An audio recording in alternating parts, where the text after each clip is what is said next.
शुरू हो जाएगा ये भी साथ। चलें, अब बताएं सबसे पहले तो आप ये बता दें what is called wave. Wave होती क्या है? सर वेव बेसिकली एक डिस्टरबेंस होती है जो मीडियम में पैदा करते हैं, like disturbance in a medium. बस?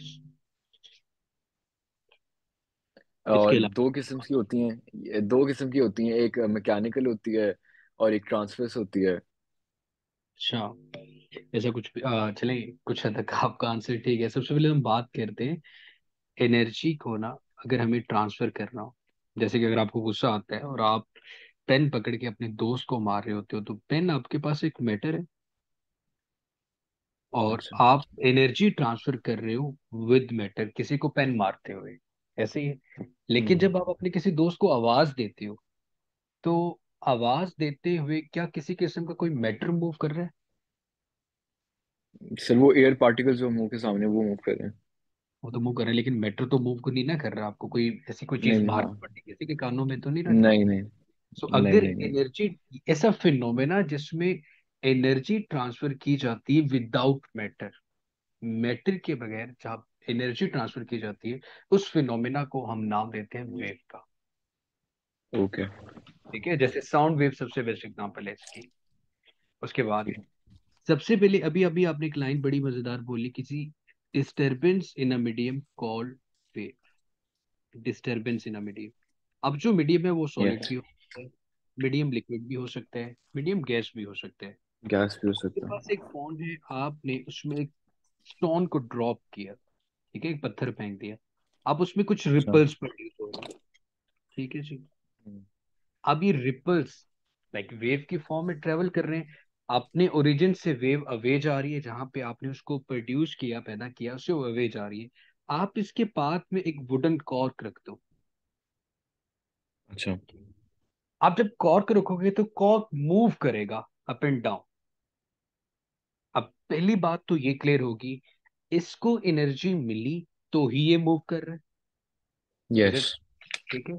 आपने इसमें जी। डिस्टरबेंस क्रिएट की, किसके अंदर? वाटर के अंदर। उसने प्रोड्यूस की तो वेव। वेव ने क्या ट्रांसफर की? एनर्जी। एनर्जी। ठीक है। अब जब आपने इस कॉर्क की मूवमेंट को ऑब्जर्व किया, कॉर्क अपनी ही पोजीशन पे अप एंड डाउन मूव कर रहा है, उसे क्या कहते हैं? Vibratory motion. वाइब्रेशन। अच्छा। इसे हम क्या नाम देते हैं? Vibratory motion. वाइब्रेटरी अपनी ही मोशन। फिक्स पोजीशन पे टू एंड फ्रो या बैक एंड फोर्थ मूव करना, उसे हम वाइब्रेटरी मोशन कहते हैं। क्लियर होगी ये बात? ओके। ठीक यस है। सर। अब wave transfer energy and information electrical signal के फॉर्म में इंफॉर्मेशन कैरी की जाती है। आपने सुना होगा कि मोबाइल फोन्स में रेडियो वेव्स का यूज किया जाता है। ठीक है, एक जगह यस। से जगह सिग्नल को कैरी करने के लिए। सो यहाँ पे एक टर्म ऑसिलेशन इस्तेमाल की कि एक वाइब्रेशन इस्तेमाल की है। Waves described as oscillation or vibration about a fixed point. अब वाइब्रेट करना, जैसे आप किसी अपने हाथ को एक टेबल के ऊपर हिट करते हो या मारते हो जोर से, तो वाइब्रेशन प्रोड्यूस हो रही है। तो उसके जी। पार्टिकल्स भी अप डाउन मूव कर रहे होंगे। ऑसिलेशन कहते हैं, ये स्पेसिफाइड किया जाता है, हम करते हैं स्प्रिंग के साथ। जब आप किसी स्प्रिंग को स्ट्रेच करते हो और स्ट्रेच करने के बाद रिलीज कर देते हो, तो वो भी बैक एंड फोर्थ मूव कर रहा होता है। यस उसे सर, हम वो पेंडुलम में भी तो ऑसिलेशंस बिल्कुल, होती है ना। वो एक to okay. And fro motion about its mean position. तो हम इससे साइकिल भी कह सकते हैं, हम इससे वाइब्रेशन भी कह सकते हैं, इसे हम ऑसिलेशन का नाम भी दे सकते हैं। जस्ट एक ठीक। सेकंड होल्ड कीजिएगा। Yes sir.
जी Mehdi. Hello. Yes sir. Sorry यार, वो गाड़ी नो वर्कशॉप थी प्रॉब्लम तो सर। मैकेनिक की कॉल आ गई। चले, अच्छा अच्छा। अब यहाँ पे बात कर लेते हैं। For example, ripple causes particles to water. अब रिपल टैंक के बारे में देखते हैं कि रिपल टैंक एक ऐसी डिवाइस होती है जिसमें हम पानी के अंदर वेव्स पैदा करते हैं to study the behaviour of the wave.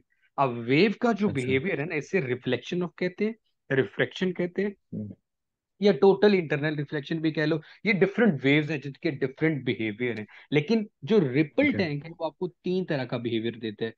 आप रिफ्लेक्शन ऑफ वाटर वेव की बात करते हो, आप रिफ्रैक्शन ऑफ वाटर वेव की बात करते हो, और वहां पे आप डिफ्रैक्शन के बारे में पढ़ते हो, जिसे आप स्प्रेडिंग ऑफ द वेव्स कहते हैं, जहां पे आप कहते हैं ना कि जी वो गैप रखते हैं और वेवलेंथ के साथ उसका कंपैरिजन किया जाता है। जी जी जी जी। सबसे पहले ये लाइन जरा देखें, अभी हमने डिस्कस किया था, transfer energy without transferring the matter.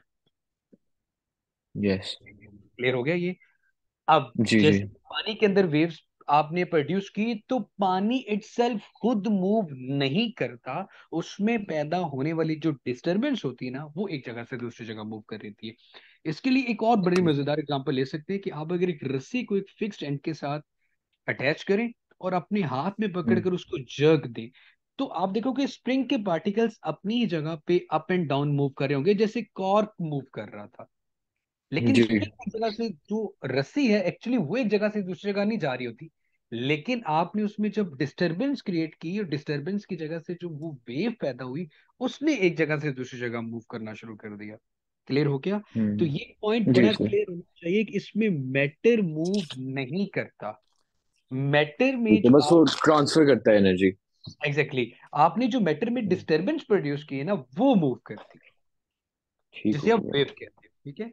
अच्छा, इसी लिहाज से ना वेव को दो हिस्सों में कैटेगराइज करते हैं। एक को कहते हैं मैकेनिकल, एक इलेक्ट्रोमैग्नेटिक। और दूसरी आपके पास होती है इलेक्ट्रोमैग्नेटिक, जिन्हें आप ईएम वेव्स भी कहते हो। इसमें बहुत यस। कंफ्यूज होने की जरूरत नहीं। ईएम का मतलब आप ये समझ लो कि लाइट की पूरी फैमिली का अगर कोई सिंगल नाम है, एक नाम है, वो लाइट, वो ईएम वेव्स है।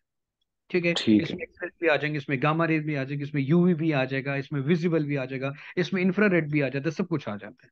क्लियर हो गया? अच्छा, जी। मैकेनिकल वेव्स वो वेव्स हैं जिनको एक जगह से दूसरी जगह प्रोपेगेट, प्रोपेगेशन की टर्म यूज की जाती है वेव के लिए। जब आपने एक उनको जगह, मीडियम चाहिए होता है। हाँ, उनको मीडियम चाहिए होता है। जैसे अभी मैंने रस्सी हम्म, की बात की, तो उसको भी मीडियम चाहिए, लाइक जी। रस्सी चाहिए। सही। वाटर की बात की, उसको वाटर चाहिए। साउंड हम्म, वेव्स की बात करें तो sound wave can not travel through vacuum, क्योंकि उनको ये या कोई मीडियम चाहिए। मीडियम चाहिए, चाहे वो सॉलिड हो, चाहे वो लिक्विड हो, चाहे वो गैस हो। सही सही। क्लियर हो गया? और लाइट को यस किसी सर। कोई मीडियम की जरूरत नहीं होती, उसकी सबसे बेस्ट एग्जांपल हमारे पास सनलाइट आ जाती है। ठीक हो गया। क्लियर हो गया? Yes sir. चलिए, आगे हम मैकेनिकल वेव्स के फर्दर दो टाइप्स के बारे में बात करेंगे। वो जिसे आप नाम देते हैं लॉन्गिट्यूडनल वेव का और ट्रांसफर्स। ट्रांसवर्स वेव का। ये एक्चुअली किसकी टाइप्स होती हैं? मैकेनिकल वेव्स की, किसी ऐसे मीडियम में ही अच्छा। प्रोड्यूस हो रही होती है। अब लॉन्गिट्यूडनल वेव और ट्रांसवर्स वेव, ये जो दो टाइप्स हैं, या दो क्लासिफिकेशन क्यों करनी पड़ी, ये हमें क्यों करनी पड़ी? हमें यहाँ पे डायरेक्शन ऑफ वेव, कि वेव किस डायरेक्शन में जा रही है, एंड मीडियम पार्टिकल्स,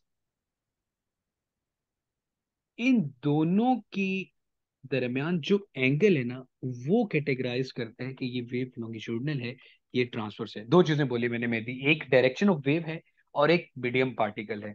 एक मीडियम यस। एक सेल्फ पार्टिकल की मोशन, और दूसरा उसमें प्रोड्यूस होने वाली डिस्टरबेंस। अब यहां पे देखते हैं, आपने मूवमेंट की अप एंड डाउन, ऐसे ही हम्म। आपने ऊपर मूव जी जी किया और नीचे मूव किया, तो आपके पास ये एक साइनोसाइडल वेव बन रही होगी इस तरह से, जी ऐसे बढ़। अच्छा, जी अब जी। वेव की जो डायरेक्शन है, मैं अगर पूछूं कि वेव किस डायरेक्शन में ट्रेवल करेगी, तो आप प्रीटी ऑब्वियसली बताओ कि सर इस डायरेक्शन में जा रही है, जिस एंड से आप हम्म। उसको लेके आ रहे हो।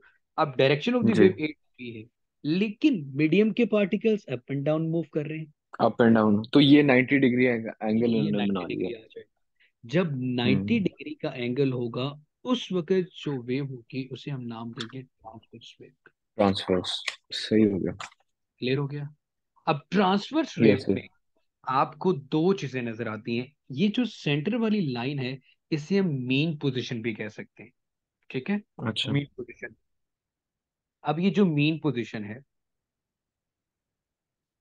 ओरिजिनल पोजीशन या मीन पोजीशन, इससे जो अबव पोर्शन है, the above portion of the wave is called the crest. और क्रेस्ट नीचे ट्रफ। ट्रफ। यस। मुश्किल तो नहीं इसमें? ठीक है। नहीं नहीं नहीं, ये वो अच्छा, दूसरी उसमें वेव्स मेरे ख्याल से कंप्रेशन और रियर फैक्शन कंप्रेशन था। रेयरफेक्शन आ जाता है, एग्जैक्टली जी। exactly. समटाइम आपके पेपर में क्वेश्चन पूछा जाता है जी, डिफाइन द एम्पलीट्यूड, आता है, डिफाइन दी। जी जी आता है। द तो maximum displacement from the mean position. Mean position is called amplitude, और आपको कहा जाता है label the diagram, where is the amplitude and where is the wavelength. ऐसे क्वेश्चन आता जी होता है। जी, तो हमें बिल्कुल हाइट, आता है। अब हाइट ऑफ द वेव बेटे ये भी हो सकती है, ऊपर वाली भी। हाइट ऑफ द वेव नीचे वाली भी हो सकती है। आप इसको हो लेबल कर सकती दें है। या इसको लेबल कर दें, ये आपको एम्पलीट्यूड के बारे में ही बताएगी। अब अगर ये मैक्सिमम डिस्प्लेसमेंट है फ्रॉम मीन पोजीशन, तो इसका यूनिट क्या होगा बेटा? मीटर्स। मीटर्स। इसमें सोचने वाली बात बिल्कुल भी नहीं थी। ठीक है, ये इसका यूनिट आ जाएगा बेटे मीटर। अब ठीक हो गया। इसके बाद हमारे पास आ जाती है वेव लेंथ। मैं साथ साथ ही चीजें बताता जाता हूँ ताकि वो सारी चीजें क्लियर हो जाए। चलो। वेव ठीक लेंथ। है सर। वेव लेंथ क्या होती है? लेंथ ऑफ सर वन ये वेव। गैप होता है दो इन फेस पॉइंट्स के दरमियान जो गैप होता है। ठीक है, आप इसे ये भी कह सकते हो, अगर in case of transverse wave हम वेवलेंथ को डिस्कस कर रहे हैं, so the distance hmm. Between consecutive crest and then the distance between two consecutive troughs is called wavelength. आप इन दोनों के, सॉरी, इन दोनों में डिस्टेंस देख लें या इन दोनों में डिस्टेंस देख लें, तो ये वेवलेंथ कहलाएगा। या फिर आप ये कह लो, यहां से यहां तक एक पूरा साइकिल कंप्लीट हो गया, the length of one complete wave is called wavelength. जहां से इसने स्टार्ट किया था, दोबारा फिर वही पॉइंट आ गया, तो यहां तक वेव ने अपना एक साइकिल कंप्लीट किया। यस। और यहाँ से सेकंड वेव स्टार्ट हो जाती, फिर सेकंड वेव कंप्लीट होगी। तो इस जी। डिस्टेंस को भी मैं वेवलेंथ कह सकता हूँ। इसके भी यूनिट मीटर है। डेफिनेटली यूनिट मीटर ही आएगा। ठीक। तो ठीक है इसके सर। लिए जो साइन है वो लेमडा यूज किया जाता है। यस। ठीक है। अब यहाँ तक क्लियर हो चुका है about the transverse wave. Yes. अब लॉन्गिट्यूडल वेव। अब ये देखें, अच्छा। हमने दो चीजों में एंगल देखना है, एक direction of the wave and the medium particles. अब आपने एक स्प्रिंग को हॉरिजेंटली स्ट्रेच किया या वर्टिकली स्ट्रेच करके रिलीज किया, तो आप देखोगे कि ये बैक एंड फोर्थ मूव करेगा। इसका मतलब है मीडियम के particles back and forth move करेंगे जब ऑसिलेट करेगा। जी अब डायरेक्शन ऑफ द जी। वेव भी ए टू बी है, तो आप यहाँ पे कहो कि भाई आपके पास मीडियम के particles and direction of wave, ये दोनों एक दूसरे के पैरेलल। पैरेलल है। ठीक है, ठीक अब है, ये क्योंकि जब वो दोनों एक उसकी जो लाइक डायरेक्शन ऑफ वाइब्रेशन है वो भी, और उसके साथ क्या कहते हैं, जो direction of propagation of wave है वो दोनों पैरेलल जा रहे हैं।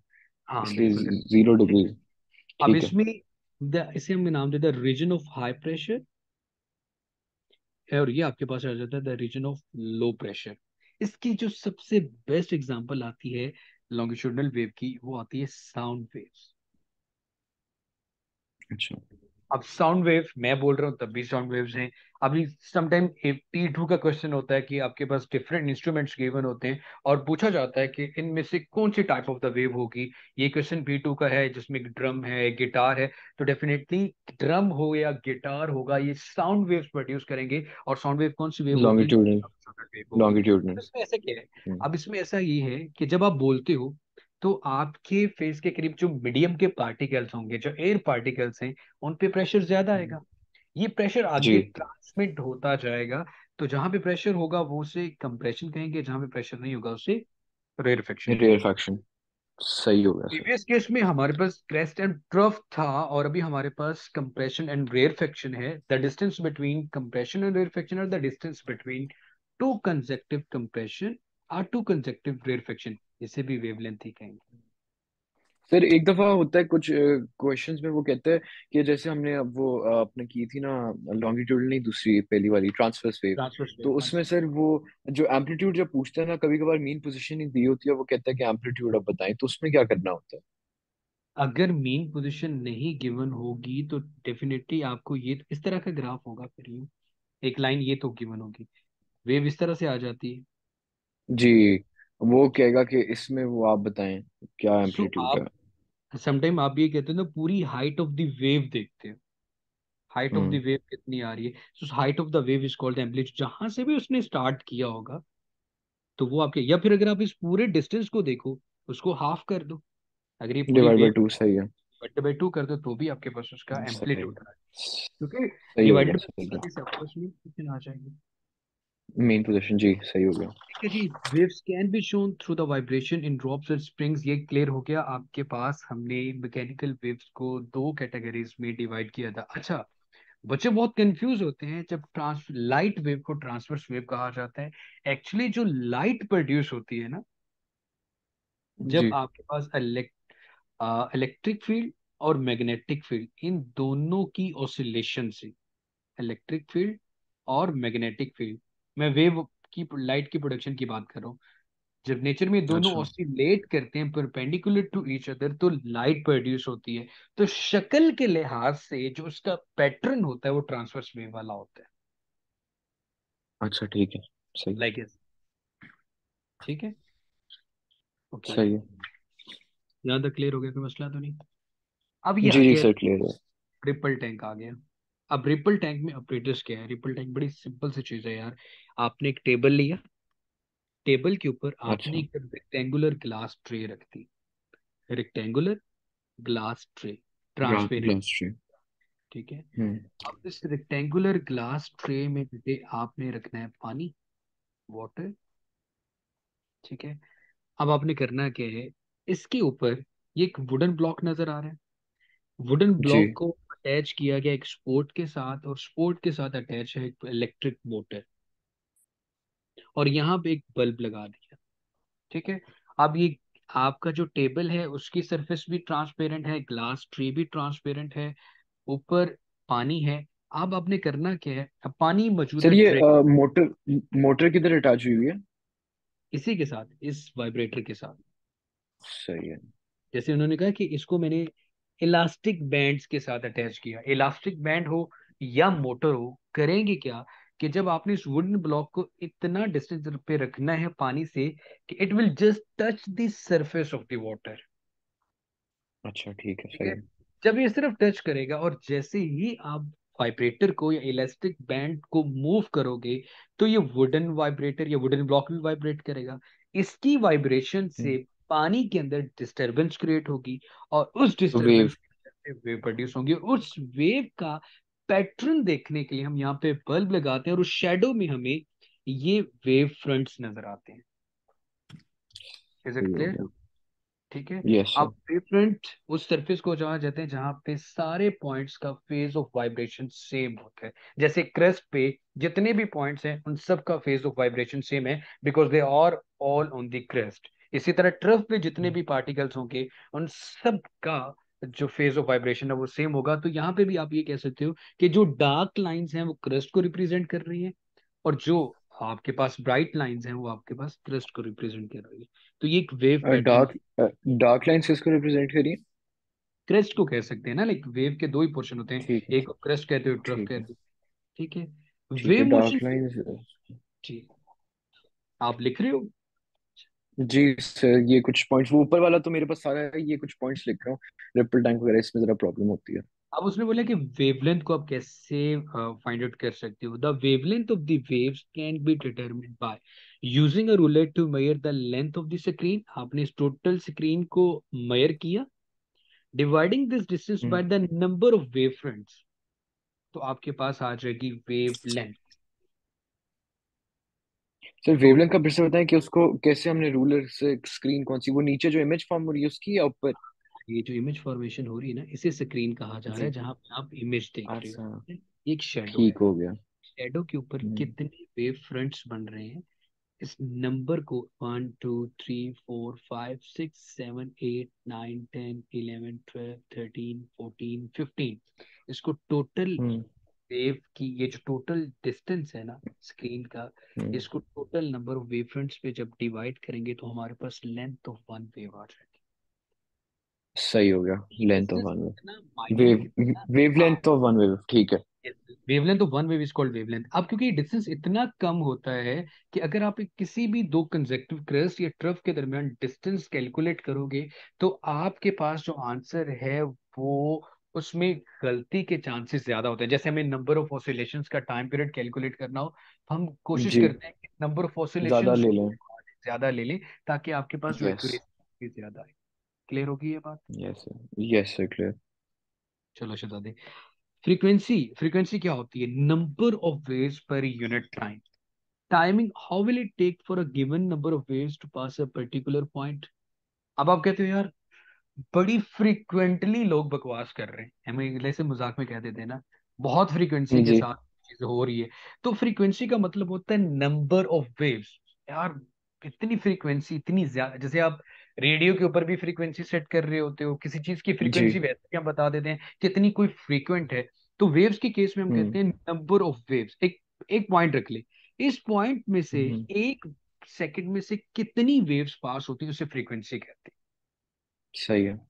ठीक है, यहाँ पे लिखा है dividing the number of wave fronts by the time taken, कि यहाँ पे आपको इस पॉइंट से इस पॉइंट तक आने में कितना टाइम लगा, आप उस टाइम के साथ डिवाइड कर देंगे, तो अब फ्रीक्वेंसी का फॉर्मूला क्या होता है? Number of waves divided by time. तो ये भी फ्रीक्वेंसी बता यस, देगा। तो हम बेसिकली वही करेंगे फ्रीक्वेंसी में, लाइक ये जो ऊपर स्क्रीन पे है, इसमें लाइक जो टोटल अपना उसकी है, जो टोटल लेंथ है उसको डिवाइड कर देंगे टाइम से, जितना टाइम नहीं, मैं लगेगा आपको आसान बता उसकी देता फॉर्म हूँ, में। देखो, जब वाइब्रेटर मूव करता रहेगा, वेव्स प्रोड्यूस होती जी, रहेंगी। जी अब होती वेव रहेंगी। प्रोड्यूस होती रहेंगी, तो 15 वेव फ्रंट्स हैं। अब हम्म। 15 डिफरेंट आपने यहाँ देखा यार, मैं देखता हूँ कि यहाँ से ओरिजिन वन है, दोबारा यहाँ तक 15 है। तो आप वन वाले को काउंट करो कि जब वन यहाँ पे आ जाएगा तो कितने टाइम में पहुंचेगा। इसका मतलब है जब वन वाला वेवफ्रंट इस पॉइंट तक पहुंचेगा, उस वक्त तक 15 वेवफ्रंट्स प्रोड्यूस हो चुके होंगे। सो नंबर ऑफ वेव्स या वेवफ्रंट्स आपके पास 15 है, कितना टाइम 15 लगा यहाँ तक पहुंचने में, एक स्पेसिफिक पॉइंट में से गुजरने में, उसे हम फ्रीक्वेंसी कह देंगे। डिवाइड, ठीक है, सही है सर। ठीक है? उसके बाद स्पीड को कैलकुलेट करने के लिए, इन जनरल स्पीड का फॉर्मूला क्या होता है मेथी? Speed distance divide by time. Distance divided by time. अभी आपने जो डिस्टेंस पढ़ा वो कौन सा पढ़ा? डिस्टेंस हमने वो length of wave front. Length of wave front. तो मैं इसको कह सकता हूँ, अगर मैं डिस्टेंस वेव लेंथ लेता हूँ, ये वाला डिस्टेंस, हम्म। अच्छा, इस वेवलेंथ को कंप्लीट होने में जो टाइम लगता है उसे कहते हैं time period. That will denoted with अच्छा। Capital T. ठीक है, जी, कैपिटल टी। इसको मैं इस तरह से लिख सकता हूँ। अब कैपिटल टी क्या होता है? Time taken by an wave to complete, या किसी भी ऑब्जेक्ट को किसी भी जगह पे एक वेव को कंप्लीट होने में जितना टाइम लगेगा, उसे टाइम पीरियड कहते हैं। वो टाइम पीरियड कहते हैं, यस। ये बन ठीक जाएगा है, फिर v is equal to F lambda. F lambda, क्योंकि फ्रीक्वेंसी और टाइम पीरियड दोनों एक दूसरे के रेसिप्रोकल होते हैं, और फ्रीक्वेंसी और टाइम पीरियड अगर दोनों को हम मल्टीप्लाई करेंगे तो it will be equal to one आ जाएगा। यस। क्लियर हुआ ये? जी सर, क्लियर। ये हम वेव स्पीड के लिए हम इसका हाँ फॉर्मूला ये लगाएंगे। अच्छा, ये जो वेव स्पीड का फॉर्मूला है, ये दुनिया जहाँ की कोई भी वेव हो, चाहे वो इलेक्ट्रोमैग्नेटिक हो या मैकेनिकल वेव हो या हम्म। ट्रांसवर्स हो या वेव्स हो, इन सब के लिए ये वैलिड है। सही हो गया। अगर वैलिडिटी के बारे में बात की तो ईएम वेव्स और इलेक्ट्रोमैग्नेट दोनों के लिए वैलिड है। सही हो गया। आगे जी, फीचर ऑफ अ वेव, क्या क्या चीजें हम वेव में देखते हैं? क्रस्ट का हमें पता चल गया किसे कहते हैं, ट्रफ का पता चल गया, जी। एम्पलीट्यूड पता चल गया, एम्पल वेवलेंथ पता चल गया, फ्रीक्वेंसी पता चल गई, वेव स्पीड पता चल गई, और वेव फ्रंट का पता वेव चल गया। फ्रंट पे। क्लियर हो गया? जो हमने आगे डिस्कस करना था, इस तरह पता चल गया हमें, कोई मसला तो नहीं? जी सर। नहीं, नहीं, ये आता। Trough, position, wavelength, wave. Wavelength आ गया, एम्पलीट्यूड आ गया, डिस्टेंस ऑफ ट्रेवल वेव आ गया, ये वेव फ्रंट्स आ गए। सही है। वेव इक्वेशन होगी बेटा। जी, ये भी हो गया v is equal to F lambda. Frequency का यूनिट हर्ट्ज होता है, स्पीड का यूनिट मीटर पर सेकंड होगा, वेवलेंथ का यूनिट मीटर होता है, टाइम पीरियड का यूनिट सेकंड होता है, V is equal to F lambda. कोई भी आप इसको सोल्व भी कर सकते हैं। A wave in a hmm. pond has a period or speed of 0.15 meter per second. Speed given है, in a time period of जी। 2 seconds. Calculate the frequency of the wave and the wavelength of हो the wave. जाएगी। इस हो speed जाएगी। को divide कर देंगे, वो v is equal to F lambda था, v is equal to F, तो ये हो जाएगा। टाइम पीरियड हमने है। स्पीड, जी, टाइम टाइम पीरियड है 1/t। सो 1/t को हमने मल्टीप्लाई कर देना है उससे, डिवाइड कर देना है, सॉरी, वो जो स्पीड है, तो हमारे पास फ्रीक्वेंसी सिंपली आ यार, जाएगी। इतना घबराने वाली बात तो है कोई नहीं। अगर आप इस फ्रीक्वेंसी ऑफ द वेव है तो ये तो 1/t आ गई। ठीक है, विच विल इक्वल जी। टू 0.5 आ जाएगा। जी 0.5 हर्ट्ज आ जाएगा। द वेवलेंथ ऑफ द बिल्कुल वेव, जी हाँ। Simply v equal F lambda, इसी को 0.5 को, हाँ स्पीड गिवन है, वेवलेंथ कैलकुलेट, स्पीड कितनी है 0.15, तो वेवलेंथ कैलकुलेट करनी है, 0.15 को 0.5 पे डिवाइड कीजिए। डिवाइड हो जाएगा। जी ठीक है, सही है। 0.30 मीटर आ गया। सही है। ठीक है, ट्रांसवर्स वेव कर चुके हैं हम लोग। जी कर लिए, ट्रांसफर्स और लॉन्गिट्यूडनल वेव्स। दोनों हो गए हमारे। ट्रांसफर्स में वो परपेंडिकुलर 90 डिग्री एंगल बनता है, लॉन्गिट्यूडल में और पैरेलल बनता है, पैरेलल और होता है to the direction direction of wise. Energy जी। ट्रांसफर। ठीक है, और कंप्रेशन और रेरफेक्शन होते हैं। रेयर फैक्शन भी हो गया। सो दोनों की प्रॉपर्टीज के दरमियान एक टेबल ड्रॉ है, अगर आप देखना चाहते हैं तो देख सकते हैं इसको। स्ट्रक्चर क्या है, एक अच्छा, में पीक्स एंड ट्रफ बनेगी जिसे करस्ट एंड ट्रफ कहते हो, एक में कंप्रेशन एंड तो रेरफेक्शन उसमें है। कंप्रेशन रेयर फैक्शन सही है। ट्रांसवर्स में एक 90 में वो, डिग्री एंगल होता है, देख पैरेलल है। उसमें पैरेलल है, transverse can wave travel in को हम वैक्यूम। अब कहा था कि हम उसे कहते हैं कि ये लाइट वेव्स की शक्ल ट्रांसवर्स वेव है। Only electromagnetic waves can travel in vacuum, but the longitudinal waves are the mechanical waves, they can not travel in vacuum. ठीक है, जैसे साउंड हम्म। वेव्स की एग्जांपल ली थी हमने। साउंड साउंड वेव्स नहीं। ट्रेवल नहीं कर सकता, इसका मतलब लॉन्गिट्यूडनल वेव्स वैक्यूम में ट्रेवल नहीं कर सकती। लॉन्गिट्यूडनल वेव्स को मीडियम चाहिए ही चाहिए, इसलिए मैंने कहा था हम्म। ये मैकेनिकल वेव की टाइप में आएगा। मटेरियल क्या है, material can move in liquid solid but not gases. Transverse wave gases में से ट्रेवल नहीं कर सकती, लेकिन लिक्विड नहीं और कर सॉलिड सकती। ट्रेवल कर सकती हैं। Can move in liquid and solids, density constant है, चेंज है, pressure is constant, change in pressure, क्योंकि वहां पे आपके पास कंप्रेशन और रेयर फ्रैक्शन लोड फ्रैक्शन होता है ना, रेयर तो फ्रैक्शन इसलिए प्रेशर, चेंज यस। होता रहता है। Speed of the hmm. Wave dependent on material and it's travelling and dependent on, ये दोनों ही मीडियम पे डिपेंडेंट दोनों है। की सेम है। सही है। आगे आ जाते हैं, reflection, refraction and diffraction. Diffraction. सबसे पहले तो हमें ये पता होना चाहिए रिफ्लेक्शन क्या है। अच्छा, रिफ्लेक्शन का कॉन्सेप्ट ये है कि किसी भी दो मीडियम के बारे में तो क्लियर है ना कि मीडियम क्या चीज होती जी सर। है। मैं बोल रहा हूँ, मेरे बोलने से मेरी आवाज जब मुझे टकरा के वापस सुनाई देती है, उसे हम एको कहते हैं। ठीक है, जी देखो, अब मेरी आवाज एक मीडियम से ट्रेवल करना शुरू किया, दूसरे मीडियम से हिट करके दोबारा फिर फर्स्ट मीडियम में वापस आ जाती है। किसी भी रिफ्लेक्शन। वेव का एक मीडियम से इंसिडेंट होना, फिर इंसिडेंट होके रिफ्लेक्ट बैक होके वापस आ जाना, इसे क्या नाम देते हैं, रिफ्लेक्शन ऑफ रिफ्लेक्शन। वेव। ठीक है, अब इसका सबसे बड़ा तरीकाकार क्या है कि आप कैसे आइडेंटिफाई कर सकते हो कि यहाँ पे रिफ्लेक्शन है। जहां पे भी वेव की रिफ्लेक्शन है, चाहे लाइट है चाहे साउंड वेव है, वेव कैन रिफ्लेक्ट, ये बिहेवियर है इसका। और जहां पे भी रिफ्लेक्शन हो रही होगी ना, तो ये चीज क्लियर है कि वहां पे angle of incidence must be equal to angle of reflection. Sometime कुछ टीचर्स पढ़ाते हुए रेगुलर एंड इरेगुलर रिफ्लेक्शंस के बारे में बताते हैं। ठीक है, अब रेगुलर इरेगुलर रिफ्लेक्शन में भी जब आप इंडिविजुअली एक वेव की बात करते हो, तो ये पॉइंट क्लियर होता है कि भाई आपके पास चाहे ये वेव है या कोई भी वेव है, हर वेव में angle of incidence must be equal to angle of reflection. Clear होगी ये बात। सही है। Angle of incidence yes must sir. Be equal to angle of reflection.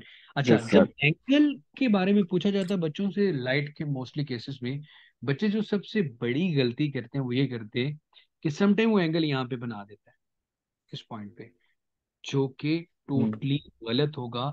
Angle हमेशा इंसिडेंट रे और नॉर्मल के। के दरमियान होता है। ठीक है, चाहे हम्म। वो एंगल ऑफ रिफ्लेक्शन हो, एंगल ऑफ रिफ्रैक्शन हो, इमर्जिंग एंगल हो, या कोई भी एंगल हो, angle must be always between a normal and the रे। क्लियर होगी ये बात। अच्छा, अब यहाँ यस पे sir.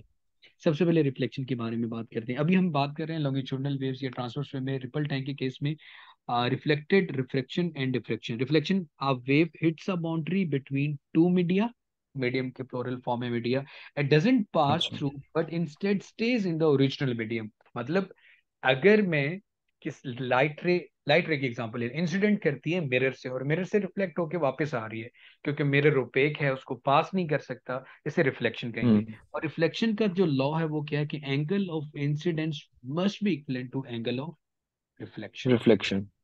Angle of incidence must be equivalent to angle of reflection. So when a wave hits an object such as a barrier, they can be reflected.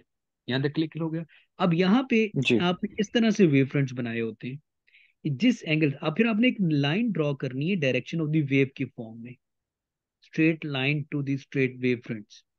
ठीक है, ये आपके पास वेव पैटर्न है ना बेटा, आपने यही कहा था जी ड्रॉ जी। करना नहीं आता। ये आपके पास एक बैरियर है, आपने रिपल टैंक में दरमियान में एक बैरियर रख दिया, एक और रुकावट रख दी। सही। तो होगा सही है। क्योंकि कुछ पानी उससे टकरा के वापस आ जाएगा। ठीक है, हम्म। ये जो कुछ पानी टकरा के वापस आएगा, ये जिस एंगल से टकराएगा उसी एंगल से क्या आ रहा है, वापस आ रहा है। ये वापस आ देखिए, रहा है। ठीक है, ये सर वाला ये जो, आप। ये तो ड्रॉ करने, ये जो साइड पे जो वेव फ्रंट्स पड़े हुए हैं जो इसके जी जी, आप आपने जी। जब आपने एंगल की बात करनी ना, एंगल हमेशा किस चीज को बताता है, डायरेक्शन को। ऐसे ही, डायरेक्शन। तो आपने यहाँ पे स्ट्रेट जो वेवफ्रंट स्ट्रेट जा रहे हैं, इनकी डायरेक्शन बतानी है भाई, कितने एंगल से ये इस बैरियर से टकरा रहे हैं और कितने एंगल से ये इस बैरियर से वापस आ रहे हैं, ये चीज बतानी है आपने। सही। उसके लिए जी आपने जी। सबसे पहले एक नॉर्मल ड्रॉ किया, ये हम्म। डायरेक्शन ऑफ दी वेवफ्रंट है, तो आपने एक स्ट्रेट लाइन बना दी और बता दिया कि ये इंसिडेंट रे है। ठीक है, इस सही तरफ ये सही है। वापस आ रहे हैं, तो यहां से आपने एक स्ट्रेट लाइन बना दी, तो ये इसको आपने नाम दिया, ये रिफ्लेक्टेड रे है। और ये एंगल ऑफ इंसिडेंट आ गया और ये एंगल ऑफ रिफ्लेक्शन आ गया। क्लियर होगी ये सही बात। है। Yes sir. तो आपने वेव फ्रंट की डायरेक्शन में रे को ड्रॉ कर दिया to discuss the angle of reflection and angle of reflection. Sir clear. ये तो हमें लाइक ड्रॉ करना सारा ठीक है, समझ आ गया क्या सीन है। ये जो ये वाली लाइन है, ये हमें कहा जाता है ड्रॉ करें, ये वाली। ये स्ट्रेट वेव फ्रंट्स वाली लाइन, ये वाली जी ना, जी ये ड्रॉ करने के लिए जो आपने क्वेश्चंस देखे भी होंगे, जब डिफ्रैक्शन का केस आता है तो आपसे कहा जाता है ड्रॉ द वेव फ्रंट्स, और आपसे पॉसिबल पूछा जाता है। आपके पास इससे रेलिवेंट अभी तक जो क्वेश्चंस आए हुए हैं ना, वो यही आए हुए हैं कि आप बताएं सम टाइम में कि जी डिफ्रैक्शन के बाद कौन सा पैटर्न ऑब्जर्वेबल होगा, डिफ्रैक्शन या जी। रिफ्लेक्शन के बाद कौन सा ऑब्जर्वेबल पैटर्न होगा। तो आपने देखना ये होगा कि अगर ये किस एंगल से टकरा रहे हैं, उसी एंगल से क्या आएंगे, फिर ये वापस भी आ जाएंगे। सिंपली ये चीज देखनी कि इन दोनों का रिफ्लेक्शन है ना, जैसे आप किसी कम उसके अंदर मिरर के अंदर देखते हो, तो आप मिरर के अंदर देखते हो तो आपकी रिफ्लेक्शन आपको नजर आ रही होती है। इसी तरह जी ये जी। रिफ्लेक्ट होके वापस आ रहे हैं, तो जिस एंगल से इस लिहाज में इस तरफ पड़े हुए थे लेफ्ट साइड में, तो ये इस तरह से ड्रॉ किया गया था। अब अगर इसी को मैं इसी तो तरह वो से ड्रॉ कर दूं, तो ये रिफ्लेक्शन तो ना होगी ना, रिफ्लेक्शन तो ये नहीं होगी। हुआ। जी सही है। अब समझ में आया, ये जी जी सर, आ गया। अब ये रिफ्लेक्शन आ गई। So when wave reflect of a barrier, the angle of reflection is equal to angle of incidence. ठीक है, यस सर। ओके। रिफ्रैक्शन क्या चीज होती है, अब ये होता है कि कुछ, अगर मैं उस रेक्टेंगुलर ट्रे में पानी वे या वाटर वेव्स के पास में जो बैरियर रखा हुआ होगा, देर इज अ पॉसिबिलिटी कि कुछ वाटर वेव्स इसको पास कर जाएं। जब वाटर वेव्स जी साइड पास से। कर जाएंगी, तो आपके पास वाटर की दो सरफेस बन जाती हैं, एक शालो सरफेस और एक को क्या कहते हैं, जो डेप्थ डीप। वाली सरफेस, हाँ डीप सरफेस आ जाती है। अब सबसे पहले जब रिफ्लेक्शन की टर्म आपके जहन में आए ना, तो आपने कहना है कि हमेशा जब भी रिफ्लेक्शन होगी, वहां पे जो चीज चेंज हो रही है वो क्या होगी, स्पीड। स्पीड। ठीक है, वेव की स्पीड में फर्क आएगा, क्यों फर्क आएगा, उस वक्त मीडियम चेंज हो रहा है। मीडियम चेंज हो रहा होगा। अब यहाँ पे जो बज़ाहिरन वाटर चेंज नहीं हो रहा, लेकिन सरफेस चेंज हो रही है। शालो से डीप में जाते हुए या डीप से शालो में जाते हुए, आपके पास जो वाटर है या वाटर वेव्स हैं, वो अपनी डायरेक्शन ऑफ ट्रेवलिंग चेंज करेंगे, हल्का सा उनके पाथ में बेंड आएगा, उस बेंड को हम नाम देते हैं रिफ्लेक्शन का। A सही हो wave गया। passes a boundary between two different transparent medium and undergo a change in direction. और इसकी वजह क्या है, when enters a different medium their speed can change, and this effect is called yes. reflection. It can have two effects, the wavelength of wave can increase or decrease, the wave can change direction. अब सबसे पहली मजेदार बात ये, बच्चों को आसानी के लिए मैं बताता हूँ कि अगर आपसे ये पूछा जाए कि डीप वाटर में स्पीड ज्यादा होगी या शैलो वाटर में स्पीड ज्यादा होगी, तो बहुत से बच्चे कहते हैं जी शैलो में ज्यादा होगी, जो कि गलत होता है। मैं बच्चों को हमेशा ये कहता हूँ कि पानी की बात की जा रही है तो अगर आप स्विम कर रहे हो तो आप बड़ी तेजी से मूव कर सकते हो इन डीप वाटर। ऐसे होता है ना, अगर हम, क्योंकि हमें जी। कम से कम फ्रिक्शन का सामना करना पड़ रहा है। तो यहाँ पे आप देख लें कि डीप वाटर में अगर स्पीड ज्यादा है, फ्रीक्वेंसी कांस्टेंट है यहाँ पे, जो नंबर ऑफ वेव्स अच्छा। प्रोड्यूस हो रही है वो कम या ज्यादा नहीं हो रही, उसको इस बात से कोई फर्क नहीं पड़ रहा। वाइब्रेटर की फ्रीक्वेंसी कांस्टेंट रहेगी, वो तो सही है। चेंज नहीं होगी। आप बैरियर को जो मर्जी करते रहें, उसको तो कोई फर्क नहीं पड़ेगा, तो वो तो नंबर ऑफ वेव्स प्रोड्यूस हम्म। कर रहे हैं, कितनी वेव्स आ रही हैं। अच्छा, फ्रीक्वेंसी कांस्टेंट है तो आपके पास यहाँ पे स्पीड और वेवलेंथ में डायरेक्ट रिलेशन आ रहा है। आप वेव की ठीक स्पीड है। को इंक्रीज करेंगे और वेवलेंथ इंक्रीज कर जाएगी। आप वेव की स्पीड को डिक्रीज करेंगे, वेवलेंथ डिक्रीज कर जाएगी। अब जब डीप वाटर में स्पीड ज्यादा है तो वहां पे वेवलेंथ भी क्या होगी, ज्यादा होगी। जी। ठीक है। 1 मिनट सर, ये मैं नोट डाउन कर लूँ, इम्पोर्टेंट है। ओके, 1 मिनट और 32 सेकंड रह गए, आपको रिज्वाइन करना पड़ जाए। Okay sir sir. सो आप बेसिकली कहते हैं जो वेलोसिटी है, स्पीड है, वो आ जाती है दोनों डायरेक्ट डायरेक्टली प्रोपोर्शन में उसके प्रोपोर्शनल, साथ। और फ्रीक्वेंसी इस केस में कांस्टेंट है। ठीक है। ठीक है। अब शॉलो वाटर होगा तो वहां पे अब देखो फर्क ये है कि अगर मैं इस तरह से वेव पैटर्न ड्रॉ करता हूँ, तो बताएं जी कौन सी सरफेस डीप है और कौन सी शैलो है। 1 मिनट सर। ये आपके पास सर फिर से बताएं। डीप होगी और ये शैलो होगी। ये मैंने वेव फ्रंट्स ड्रॉ किए क्योंकि हैं। शैलो, जी शैलो में, क्योंकि आपकी जब वेवलेंथ स्पीड कम ज्यादा है, होती है तो वेवलेंथ भी कम स्पीड होती है। ज्यादा होगी अच्छा, तो ओके। वेवलेंथ ज्यादा होगी, यहाँ पे स्पीड कम होगी तो वेवलेंथ। हम्म। इससे रेलेवेंट क्वेश्चंस भी आपने देखे होंगे, ये भी होते हैं। बिल्कुल, ये होते हैं, यही सॉल्व नहीं होते। बस ठीक है, अब हो जाएंगे इंशाल्लाह। आप रिज्वाइन करते हैं, अभी फिलहाल इसको मैं एंड कर रहा हूँ, ठीक है। ठीक है सर, मैं कर रहा हूँ।